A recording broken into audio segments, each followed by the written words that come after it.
Bonjour à toutes et à tous. L'art Gnawa a été inscrit jeudi 12 décembre à Bogota, en Colombie, par le Comité intergouvernemental de sauvegarde du patrimoine culturel immatériel de l'UNESCO à la liste représentative du patrimoine culturel immatériel de l'humanité.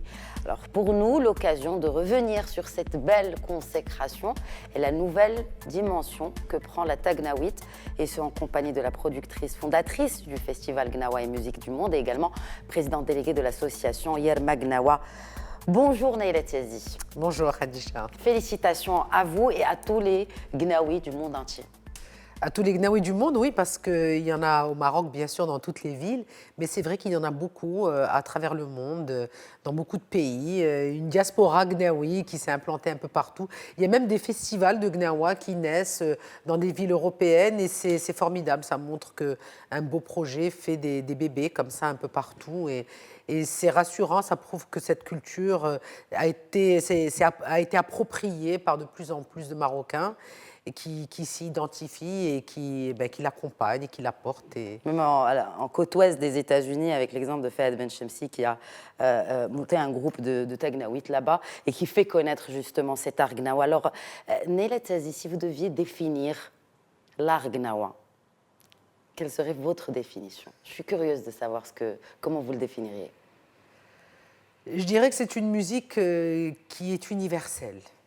C'est une musique qui est puissante, qui a des profondes racines et une dimension mystique qui véritablement nous touche dans nos cœurs et qui nous fédère, qui nous rassemble et qui nous permet juste d'être ensemble, d'être unis et de ressentir la même chose.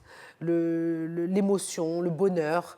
Et ça, c'est pas simplement parce que je le pense, c'est parce qu'à travers 22 années de labeur et de joie auprès des Gnawa et de festivals, nous avons pu accueillir des artistes du monde entier, des journalistes du monde entier, qui en témoignent eux-mêmes, qui l'écrivent, qui le racontent, et qui sont devenus peut-être même les meilleurs ambassadeurs de cette musique, parce qu'ils témoignent eux-mêmes de ce qu'ils ont vu, que ce qu'ils viennent et ce qu'ils voient à Essaouira, à travers les Gnawa, à travers cette musique, c'est quelque chose d'unique, qu'il est très difficile de raconter, qu'il faut vivre pour comprendre.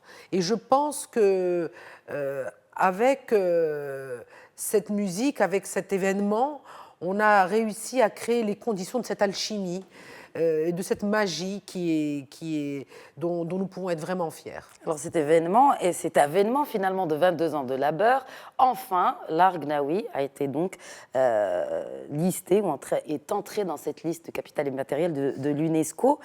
Enfin, beaucoup d'émotions, j'imagine, beaucoup de joie.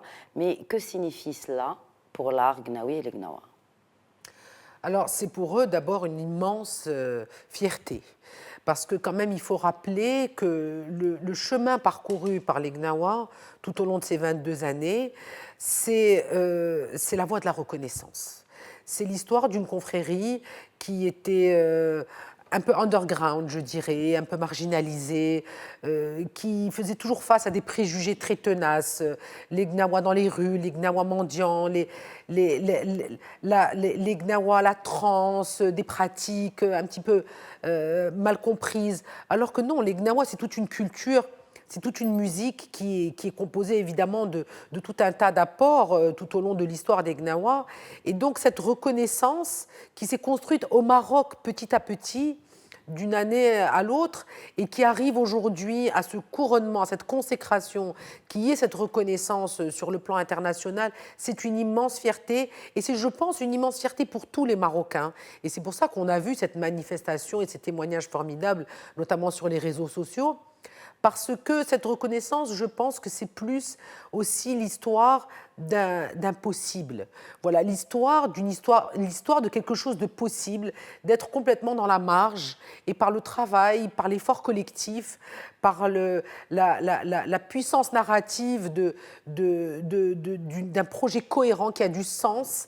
Et eh bien, on arrive à sortir des gens de la marge et de l'oubli, à être un patrimoine immatériel de l'humanité. Et c'est cette reconnaissance-là qui est importante, je pense, dans l'imaginaire l'imaginaire de nous tous, Marocains, c'est qu'on peut, par le travail, arriver à réaliser de tels miracles. Gnawa, ce n'est pas seulement Essaouira. Comment cette ville s'est transformée par la force des choses à travers le festival? Et même maintenant, on a tendance à penser au Gnawa, automatiquement à penser à Essaouira. Comment cette ville s'est transformée en véritable mecque des amoureux, j'ai envie de dire, de la Tegnaouit ou de l'art Gnawa. La mecque du son Gnawi. On a eu un titre comme ça du quotidien français Libération il y a plusieurs années. C'était la mecque du son Gnawi. C'est parce que c'est vraiment ça. Je dirais c'est un pèlerinage pour tous les amateurs, tous les amoureux de la Tegnaouit. Tous ceux qui aiment Gnawa à travers le monde viennent durant ces 4 jours. Alors oui, Gnawa, c'est partout dans le Maroc. C'est une confrérie qui est présente dans toutes les grandes villes du Maroc, du nord jusqu'au fin fond, jusqu'au plein sud du Maroc.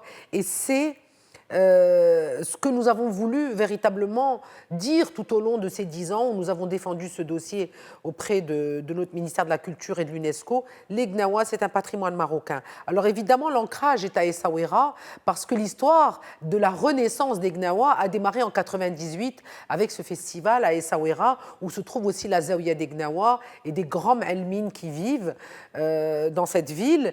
Et c'était aussi pour les Gnawa eux-mêmes l'occasion, une fois par an, de se réunir et de discuter justement de toutes les avancées, de tout ce qui a été fait, de tout ce qui reste à faire et de partager des points de vue, de partager des visions et de discuter ensemble de comment on peut avancer petit à petit. Donc chaque année, à l'occasion du festival, nous avons une grande réunion de l'association Yerma Gnawa avec tous les Ma'elmines où nous discutons de tout ce que nous devons faire pour aller un petit peu plus en avant dans cette ambition, je dirais, de servir cette musique gnawi et cette culture. Alors, pour servir la culture, on va parler à présent d'industrie créative.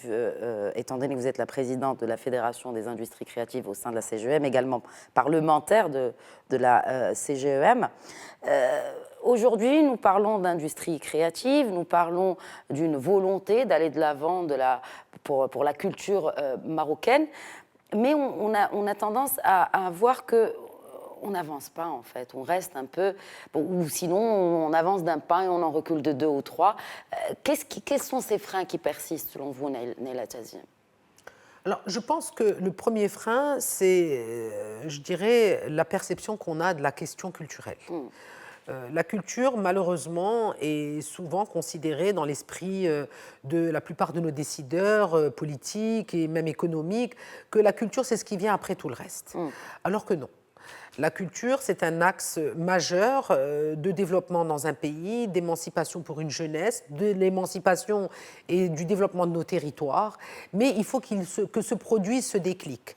Et c'est ce que nous essayons de faire à travers cette fédération, c'est de changer la perception qu'on se fait de la culture. Parce que la culture est un levier très important. Et ça démarre dès le plus jeune âge, avec l'éducation de nos enfants, jusqu'à la vision d'un modèle et d'un projet économique à l'échelle d'un pays. Alors pourquoi je parle de l'enfance? Parce qu'on commence par l'éducation de nos enfants. Aujourd'hui, il faut savoir que 63% des écoles publiques marocaines n'ont pas de bibliothèque.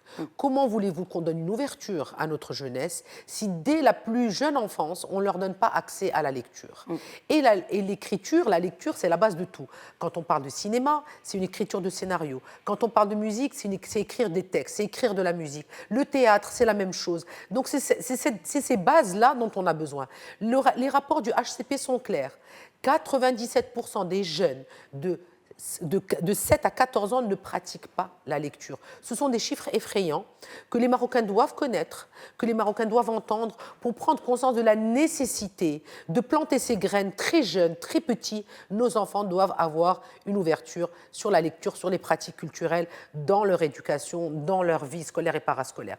Donc ça, c'est pour pouvoir déjà envisager l'avenir et commencer à arrêter de perdre du temps. Nous devons cesser de perdre du temps et nous devons maintenant faire ce que nous n'avons pas fait il y a 20 ans, il y a 30 ans, il y a 40 ans, pour que les choses commencent à changer et qu'on construise l'avenir. Donc ça, c'est le point de départ. Ensuite, évidemment, il faut construire un marché. La culture, c'est une économie. D'ailleurs, Bien sûr. nous sommes en tant que fédération appuyés sur un rapport d'une institution constitutionnelle, qui est le Conseil économique, social et environnemental, qui a mis un rapport en 2016 intitulé « L'économie de la culture ». Les recommandations sont claires.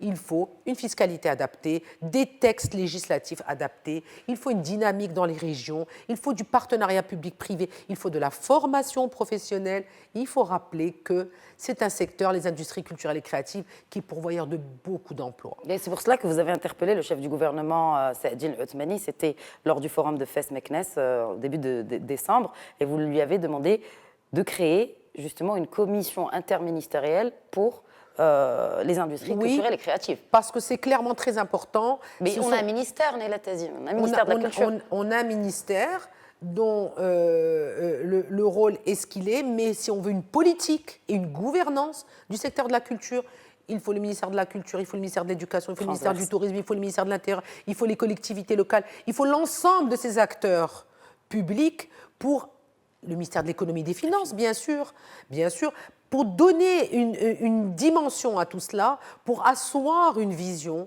et pour lui donner la possibilité d'être un véritable levier. Et ça, c'est fondamental. De toutes les façons, ce n'est pas propre qu'à la culture, c'est propre à tous les secteurs.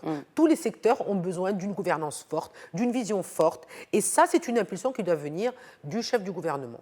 C'est pour ça que je l'ai interpellé. Merci beaucoup, Neyla Tazi, d'avoir répondu spontanément et en toute franchise aux questions de Média TV. Merci à vous, Khadija. Merci. Merci de nous avoir suivis. Je vous souhaite à toutes et à tous une excellente suite des programmes sur notre antenne.